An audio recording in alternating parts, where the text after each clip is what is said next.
I had the greatest job in the world, and that's working with dogs. Best in Show winner is the French Bulldog. Winston won the National Dog Show. It was amazing. It was exciting. And to have a dog to be #1 dog in this country, you have to have great nutrition. And I always fed Pro Plan. Just like us, when we eat well, we feel good. And I just love that food and what it's done all these years to all the dogs I've bred and all the dogs I've shown. Welcome to Pure Dog Talk. I am your host, Laura Reeves. And all right, guys, this is a topic that I have been waiting to talk about, and I cannot tell you how excited I am. I am so ready to nerd out on this.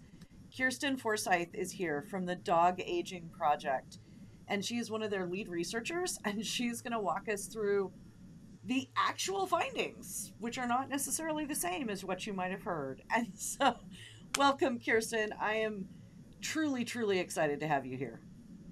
Yeah, thank you for having me. I'm excited to be here. That is amazing. So talk me through this a little bit. Tell us about, first, let's start with what exactly is the Dog Aging Project? Let's start there. Yeah, so the Dog Aging Project is this really cool community science project. Essentially, there are some researchers that are involved at a few different universities, but the main people that are involved in this project are the dog owners themselves. Mm-hmm. So people can nominate their dog to participate. It is a longitudinal observational study, which basically means as a pet owner, once a year you fill out this really big survey that tells you all about your dog, what their history is as far as their health, but also where they live, what kinds of things they do, the environment they're in. And that information for one dog might not tell us a lot, but when we have tens of thousands of dogs participating, we can pull a lot of information from this. And so once a year, you get to refill out this survey, and we can follow these dogs throughout their lifetime to see what changes, what they're exposed to. And our real goal is to learn more about just all of these dogs in the US, but also what makes some dogs live longer than other dogs, and can we get more information about aging in these dogs? I love that. And so how long have you been working on this project? So this project has been going on for a little while. It started really enrolling dogs in 2019 is when they started enrolling in it. Okay. And so, but more has been going on in the background with people higher up than me in the process for there, but getting this going. And these dogs, really the first dogs were enrolled and starting to do these surveys in 2019. And so the published paper kind of that I was involved in is the one looking at data from dogs from 2020. But this is still going on. Dogs are still able to enroll. And so I was just going to say, is this something that my listeners can enroll their dogs and participate? Yes. So it's something where they can go online to the Dog Aging Project's website. We will put a link, you all. And you can go and nominate your dog and fill out this survey. And I will say it is a long survey because it's really detailed to get all of this information. Right. But it really helps to pull this information and learn more. And when your dog gets enrolled, they become part of the Dog Aging Project pack. There's also this online community where you can communicate with other pet owners who are involved as well. So it's a great experience there. I love that. And tell us some of the types of questions. You say it's a long survey, so 100 questions or however many questions. What are some of the things that you're going to talk about your dog? Yeah, so there's different sections to it. So some of it is kind of your standard, what's your pet's age, what breed are they, male or female, spayed or neutered. You go through and talk about their past medical history. So have they ever been diagnosed with any health problems? And if so, what are those problems, putting that in there. But some of the other information has to do with the environment that your dog's a part of. So, where do they live? What part of the country? Are they more rural, or are they more in a city? Do they live in a house versus an apartment? And kind of what activities do they do? How much exercise? Are they a working dog? Do they compete in different sports or agility? And just getting all of this kind of information to gather really what's your dog's life story, what are the things they've been exposed to, and what health concerns may have they had, and see how that changes as they continue to grow. Love that. Do you look at things like chemicals? Do you put fertilizer on your lawn? Is that the type of thing we're talking about? They do also ask some questions about that. Now, if you're living in an apartment where you're not having a lawn, then that kind of answers some of those questions. But there are certain like chemicals that they might be exposed to in their environment. Do you have a house with hardwood floors versus carpets? So some things that might seem pretty arbitrary to us, but might be useful if there are lots of different researchers involved in this project looking at different things. The part I was looking at was more specific diseases and breeds, but there are other people looking at things for cancers specifically, and what chemicals might have been exposed to, and how many dogs exposed to that do end up developing cancer down the line, different things like that. Huge topic in a lot of my world, right? In the purebred dog fancy. I think it really is an enormous topic. In addition to, some of the flea and tick and some of the heartworm and some of those types of things, right? I would love to know more about that information. Yeah, and some of it is, does your dog take medications? Do they get flea prevention, heartworm prevention? That's some of those questions as well. Love that. Okay, this is amazing. Did I mention y'all that Auntie Laura's nerding out here? Because like all my stuff. So talk to us about the breeds. You said you had quite a few purebred as well as mixed breed dogs. So talk to us about what you had. Yeah, so for the specific research part that I was involved in, we were looking at all of the dogs who were enrolled in the study during the year of 2020. So we had 27,541 dogs included. So huge number. That is an enormous number. Even if we're talking, I'm always a little questionable about self-reported, like, is it really a Chihuahua lady? You know what I'm saying? Yeah. But that's an enormous statistical sample. Yeah. So we had a very large number of dogs. Of those, about 50% of them were mixed breed dogs and 50% of them were purebred dogs, or again, owner reported. So looking in that, we were then able to include all of those dogs in the study. We tried to look at what the 25 most common or popular dog breeds were that made up the dog aging project pack at that point in time, and then really focused on those top 25 breeds to then say, okay, for these specific breeds, what are the most common medical conditions that their owners are reporting their dog to have experienced in their lifetime? So for each breed, we came up with a list of their 10 most commonly reported conditions. And then we looked to compare how those changed between different breeds and between the mixed breed population and the purebred population to see, is there really a difference in the amount of medical conditions that a dog gets if they're a purebred dog versus being a mixed breed dog? And so I don't want to bury the lead here. What was the answer? Yeah, so when we looked at it, one of the things we were wondering was, do purebred dogs have more disease than mixed breed dogs? And we found no, that's not the case. In fact, it might even be slightly suggested into the opposite, because we looked at, of all of these dogs, how many of them did not have any health conditions reported? So these are our quote unquote healthy dogs. Nothing has been reported to be wrong with them. And we found that 22% of the purebred dogs had no reported medical conditions, and just under 21% of the mixed breed dogs had no medical conditions. So there was really a 1.6% difference between the two of them, which is not a huge difference, but it was actually statistically significant that the Yeah. purebred dogs were actually more likely to have no owner-reported medical conditions than our mixed breed dogs. Okay, can I just have a moment of verklempt here? Thank you very much. Okay. This is so important. Kiersten, it is so important and I know you know this and I know my audience knows it, but I'm just going to say it.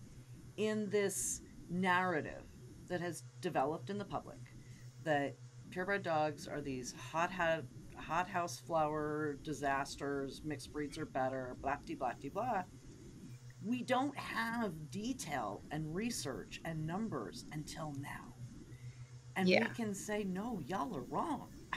Yeah, there's really not more likely to have disease in your purebred dogs. Now, specific breeds may be more likely to have specific conditions, Sure. and that goes along with, I do a lot of stuff with the heart, so I know that if we think of degenerative valve disease, Cavaliers come to the top of your mind, or if you think of dilated cardiomyopathy, Dobermans come to the top of your mind. And we're not saying that certain breeds aren't more prone to very specific diseases or medical conditions, but as a whole, being purebred doesn't show a higher reporting of medical conditions compared to mixed breed. So now talk to us at that piece.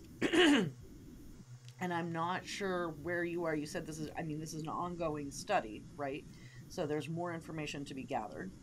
What are you able to see in the 5 years that you've been working on this in terms of longevity?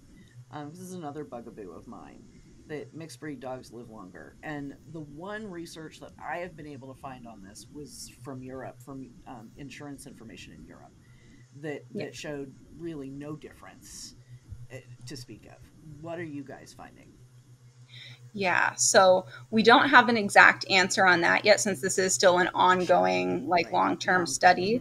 I'd say for the part where we were looking at, we were really looking at just in the data from 2020. And so we don't have an answer as far as who's living longer, whether that's the mixed breed dogs, purebred dogs, any specific breed.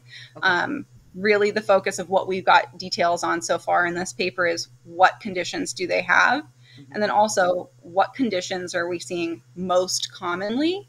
And it's turning out that, common things happened commonly, where even though we're looking at these purebred dogs where you might think they're prone to very specific diseases or medical conditions, it still is things like dental disease, dog bites from other dogs. Those are still some of the things that are showing up frequently across breeds, not just with one specific breed. Cruciates, things like that. Yep, we do also see that showing up on there. Sure. And so, have you done, just out of curiosity, because this is another little, okay, sorry, I am known for following squirrels off into the distance.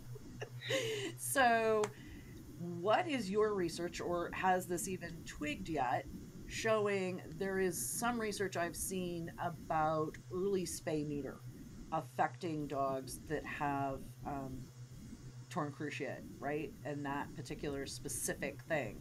Do you have any information on that based on your research? We don't have that specifically. We do kind of try to gather that information. So we can, if there's a researcher who's really interested in that, they can then go in and look at the data and say, of all the dogs who are spayed or not spayed, and we do ask not only, are they spayed or not, but what was the timeline of when they were spayed? So you can go back and extract that information. We haven't had someone look for that specifically yet. And I love that this is a community project, right? You're talking about how many people are working on this? How many different researchers, numbers wise? I don't even have an exact number, because there's people that are staff of the dog aging project itself who work there, but then there are researchers who might not even be staff of the dog aging project who work at different universities who want to use this data. They can actually apply and get access, because this is an open access data project. They can get access to the data, and then they can then do research on it and then publish and share the results. So it's not just the staff and the researchers at the Dog Aging Project who can use this data, but really researchers from all across the country or even farther away can use this data. They just have to, it's on the Dog Aging Project's website as well. There's a section for researchers where you can say, hey, I would love to do research with this data. And you can, go in and apply and kind of say what you're looking to research and what you're looking to find out. And they make sure you're not wanting to do a project that someone else is already working on with that data. And then they say, okay, here you go. Here's your access to the data. Keep us updated on what you find. What an amazing thing. Trupanion is revolutionizing medical insurance for pets by providing the best possible experience to our members. And it's not some space-age dream. It's happening now. We pay your veterinarian directly while you're checking out, and we're the only ones who can, which means you have decisions in seconds, and you don't have to wait for reimbursement. So unlike with other providers, you'll keep more money in your pocket. Ask your veterinarian if Trupanion can pay them directly, because there's pet insurance, and then there's Trupanion.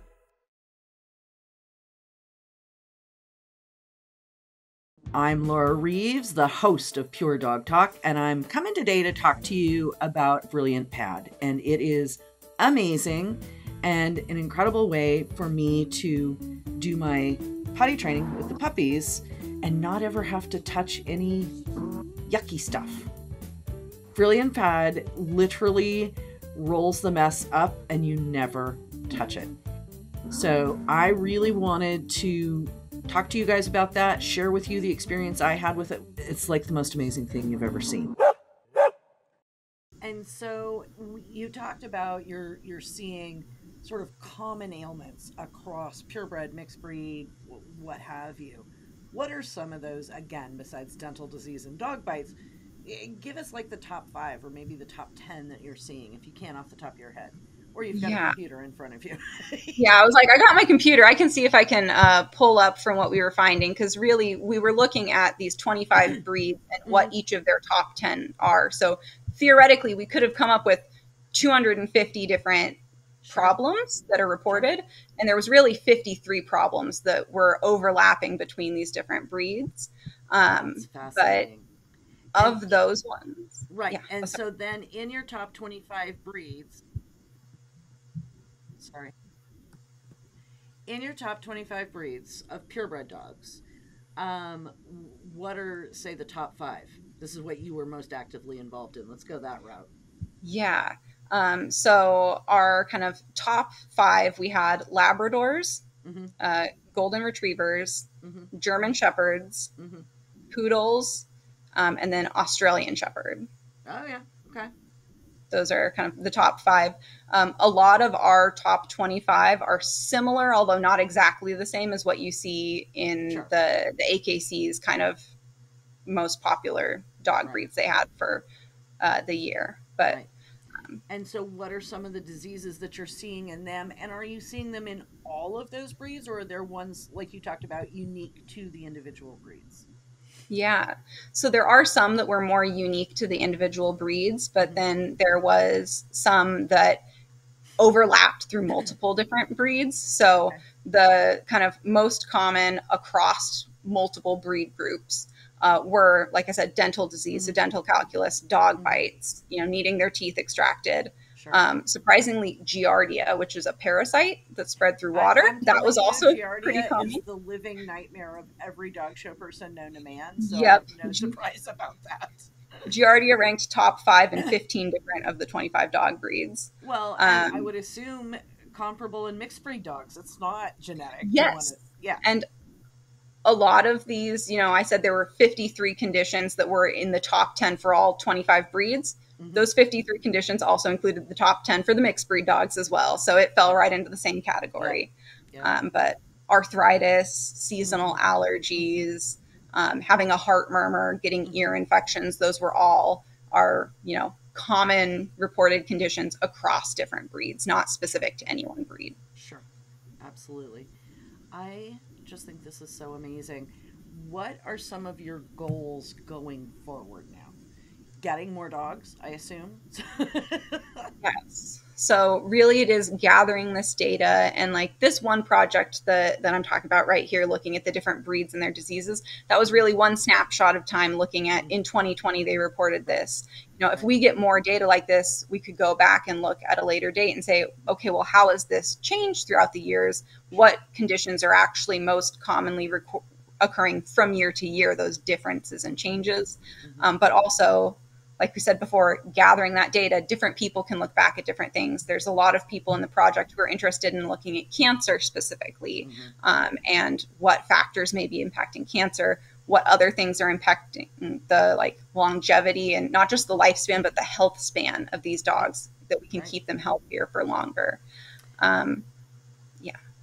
I know this is maybe gonna, blow up the internet, but one of the, I'm gonna say quote unquote articles I read about this particular project made some references to brachycephalic breeds. Did you break this down by brachycephalic? Were you able to address that in terms of health, longevity, anything like that, or were they just making it up? Yeah.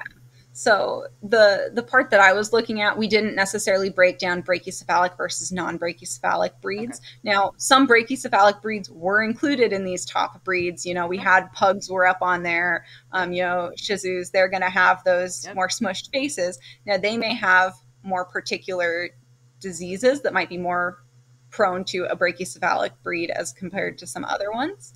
But it didn't kind of subspecialize in brachycephalic versus our dolichocephalic, the long-nosed dogs. We didn't kind of look at them in that regard. Okay, good. So, like I said, they were making it up. Great. It is just amazing to me when people like you do really good work and really have like legitimate, solid information, and people out in the world don't report it properly. I'm a reporter at heart. It makes me crazy. So there you go. Moving on. So as you add additional breeds, as you add more length of time, right? You can really look at these dogs that were enrolled in 2019, and you get to be 2029, and some of them are starting to die off, right? I mean, that's just kind of the age span. Yeah. So what are some of the things, do you have, again, like I was mentioning, do you have specific goals? What are you looking to add to this database in your specific corner of it? Yeah, so we really want to have a variety of different dogs that are involved in the project, because if we have all of the same type of dog who joins in, you're really only learning about that small population, not about, we want to know about dogs as a whole in the United States and what their life looks like going forward. So I know it's the dog aging project. We don't just want old dogs to participate. You know, puppies can enroll and we can follow those puppies throughout their lifetime. Sure. So currently there is a kind of heavier push towards older dogs being enrolled in the project, since it is an aging project. So people think, I have an old dog, I can enroll them. And so the majority of the dogs in the study do tend to be on the older side, although there are, plenty of puppies and younger dogs that are getting enrolled, but our numbers tend to be more predominating in those older dogs. So we'd like to get a variety of different breeds, different ages, kind of different parts of the country. So we're not just only researching the dogs that live in, Seattle or a certain part of Texas or wherever it is, to get a variety of environments so we can really see what are these different factors that play a role in how these dogs age. And is there a similarity where do dogs in a certain part of the country live longer than others versus do certain breeds, or does spaying or neutering play a difference? Do working dogs and does training, how much training your dog has been involved in, does that impact the things that they are exposed to in the disease they get? Please tell me you have some information about how much they weigh. Like, fat dogs don't live as long, guys.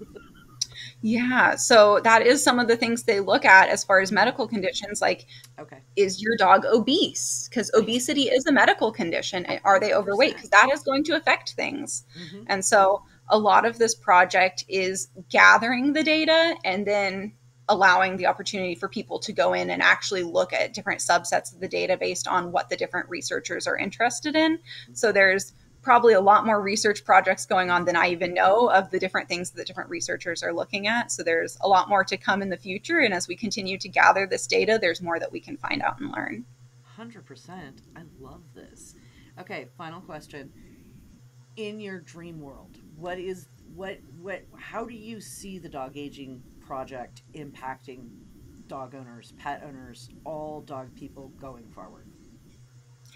Well, what I would love to see is finding ways to actually, can we help our dogs to live longer? Because I'm a dog owner myself, and no matter how long they're around for, it's never long enough. Like my own dog is 17 and he needs to live for longer. What kind of dog do you have that's 17 years old? I have a little Lhasa Apso. It's amazing. So cool. But 17, a lot of people will say that's a really long life. I would love for him to live even longer. That's not long enough for me. So really figuring out what we can do to help our dogs live longer, but also live healthier, not just how long they're with us, but how long they're still feeling good, feeling like their normal selves, able to get up and do those activities they love. And go so for a walk and cuddle on the couch for Netflix. Exactly. From the veterinary side, what can we do to help them live longer, feel good, have a good life? And so I'm hoping we can get good information out of that. So, geriatric medicine is a thing in human medicine, but that's really not a specialty in veterinary medicine right now. Yeah. So can we learn more about that in helping our old dogs live longer? And is there something we can do while they're younger to help set them up to have a longer life? I love that. And we talk a little bit, we've talked on the podcast actually about some of the senior things that dogs encounter that are almost like senility for dogs, sundowners and some of these kind of things. Is that included in any of your research at all? That is one of the areas of research. So the dog aging project, the main part of it is this long longitudinal study. Within that, and the dogs that are involved, sometimes there will be other kind of smaller studies with other like research projects and other surveys that dog owners can choose to join in on if they want to. And some of it is looking at mobility as your dog gets older, maintaining their mobility. Some of it is about cognitive function and, are they getting that doggy dementia as they get older, and what are things that might prevent dogs potentially from getting that, or what's at least associated with dogs getting that. So there are definitely researchers involved in the project looking at canine cognitive function or cognitive dysfunction, which is kind of synonymous with human Alzheimer's, and seeing what can we learn about that disease process, and are there any things associated with delaying or preventing it? Do you include, you must in the survey, there's information about diet. Are they what brand dog food, or raw or home cooked, or blah blah blah, Exactly. All of those kinds of things I assume are part of the details that you're including. Yep, that goes into that really long survey. It does also look at what diet do they eat. Is it a commercial diet? If it is, what kind of diet is it, versus is it a home cooked diet? Is it a raw diet? Is it fresh frozen prepared diet kind of thing? Right. Are you adding any supplements or nutritional supplements into their diet to help them as well? Love it. Gotta have it. This is amazing. Kiersten, I cannot tell you how excited I am to talk to you today. I hope I get to talk to you like every 5 years and learn more. Tell me again, where's the dog aging project located? You guys are in Texas. Yeah, so there's like 2 different locations. Okay. So it's partially based out of Seattle, Washington, the University of Washington there, through their medical school, as well as through Texas A&M, their veterinary school. For some reason, I had Texas in my brain, but I love that it's Seattle. Hello, Pacific Northwest people, Texas people. I'm just saying. So, do you ever get to see like the live dogs that you're researching at all? No, they don't come visit you. Some of them, I'd say a lot of it is survey based, but there are some of the smaller subgroups. And so sort of also based with the dog aging project, there's another study going on right now as part of it that's called Triad, or the test of rapamycin in aging dogs. And so that's a actual prospective clinical trial that one's a little bit more specific. Dogs have to be healthy, so no current medical problems. They have to be at least a certain age and size to qualify for it. But it's actually looking at either giving low dose rapamycin versus giving a placebo just once a week for a year, and then looking at these dogs and seeing some of their health markers, and as well as following them up for another several years after that to see, do dogs who get this medication actually live longer, and are they healthier than just your average aging dog? And so those dogs do come into the vet clinics for appointments and testing twice a year. So those dogs we do actually get to see in person. I can't thank you enough. This has made my day entirely happy. I'm going to publicly apologize for mixing you up with a different recording session. So it's okay. I don't mind. I just really appreciate you, Kiersten, and I really look forward to following this information. Listeners, I will have all kinds of stuff up on the website, on the blog post for you guys. Kiersten, hopefully some of our Pure Dog Talk listeners will come jump in the bandwagon. Yeah. All right, thanks.